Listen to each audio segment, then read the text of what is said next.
სტუდიაში დავით კიკალიშვილი აგზელებს თქვენთვის მუშაობას. მრავალფეროვნება. ჩვენ გვინდა შევინარჩუნოთ ის პოსტსკრიპტუმში. ამჯერად გთავაზობთ პალტა იაკობაშვილის რეპორტაჟს ჰონკონგიდან, რომელიც ჩვენს უსაფრთხოებას უკავშირდება.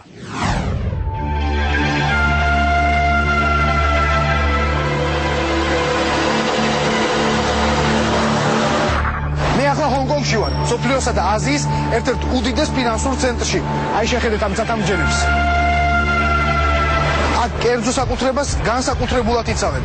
ზუსტად ვიცი, რომ ამ ადგილზე გადაღება არ შეიძლება, მაგრამ მაპატიოს ჰონკონგის ხელისუფლებამ ამ კანონს სულ რამდენიმე წუთით ვარღვევ იმისთვის, რომ გავარკვიო, რამდენად კარგად მუშაობს დაცვის პოლიცია. ნახოთ, რამდენ წუთში მოვლენ. მე მგონი უკვე მოდის, ხო?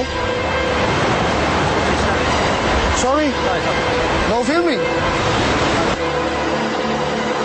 შუაშია ჰონკონგი, პოლიცია და კამერით გადაღება. ახლა ვიაგიხსნით. ეს ქალაქი სახელმწიფო, რომელიც საქართველოზე 65-ჯერ პატარაა, მაგრამ 2-ჯერ მეტი მოსახლეობა ჰყავს და 20-ჯერ დიდი ეკონომიკა აქვს, აზიის უმნიშვნელოვანესი ფინანსური და ტექნოლოგიური ცენტრია. თუ სადმე მსოფლიოში რაიმე თანამედროვე ტექნოლოგია ინერგება, ერთ-ერთი პირველი ჰონკონგია.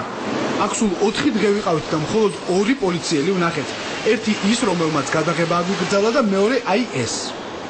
მაგრამ მინდა ზუსტად იცოდეთ, რომ აქაურობა მაინც ძალიან კარგადაა დაცული და პირველ რიგში იმიტომ, რომ ყველაფერი დაკვირვების ქვეშაა.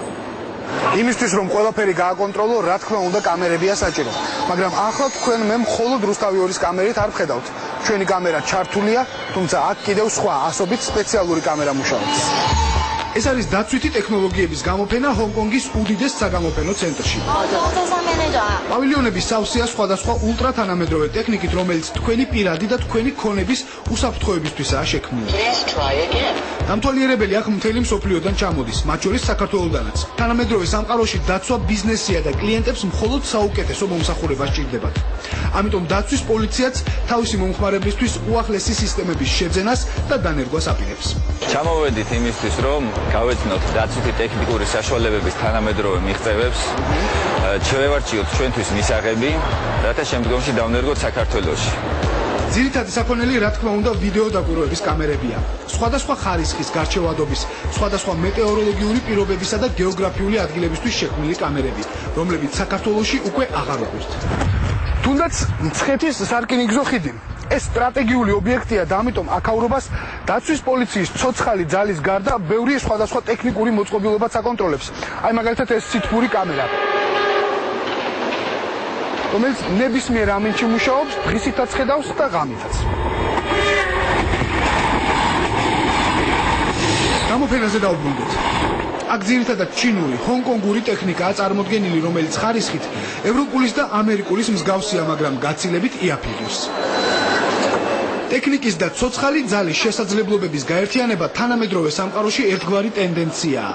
მიმართულებაა, რომელსაც ახლა მისდევს ყველა, ვისაც არ უნდა რომ დროს ჩამორჩეს. დაცვის პოლიცია იმავეს აკეთებს საქართველოში.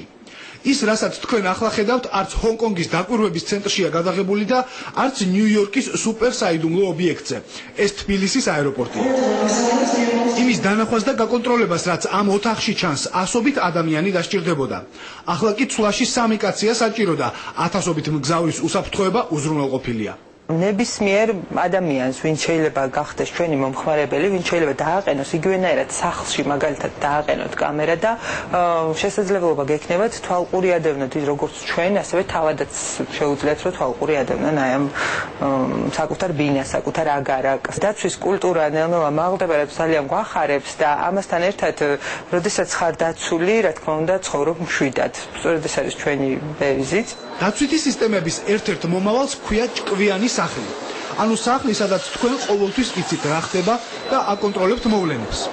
ჭკვიანი სახლის კონცეფციის შემადგენელი ტექნიკური აღჭურვილობა უკვე გამოჩნდა მსოფლიო ბაზარზე. მალე ის საქართველოშიც იქნება. ეს მოხდება ამ კამერების საშუალებით, რომელშიც ჩამონტაჟებულია შიგნით სიმბარათი და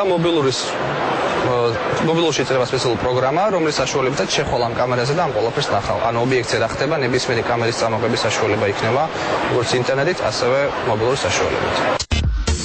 ვიდეო კამერები. საკეტები, რომლებიც თითის ანაბეჭდზე მუშაობს. მოძრაობის დეტექტორები. მობილური მინი კამერები პოლიციისთვის. GPS მოწყობილობები გატაცებული ავტომობილის აღმოსაჩენად. ხანძარსაწინააღმდეგო დეტექტორები. ეს არ არის ყველაფერი. დაცვა უფრო ეფექტურია თუ ის არ ჩანს. more stable to detect the message. ოკეი. აი მონიკა მე მიხსნის რომ აი ამ ორ დეტექტორს შორის შესაძლოა მაქსიმალური მანძილი იყოს 100 მეტრიდან 1 კილომეტრამდე და თუ მათ შორის რამე გაივლის ეგრევე სიგნალიზაცია ჩაირთვება. ნახოთ საქართველოში როგორ მუშაობს ეს ყველაფერი.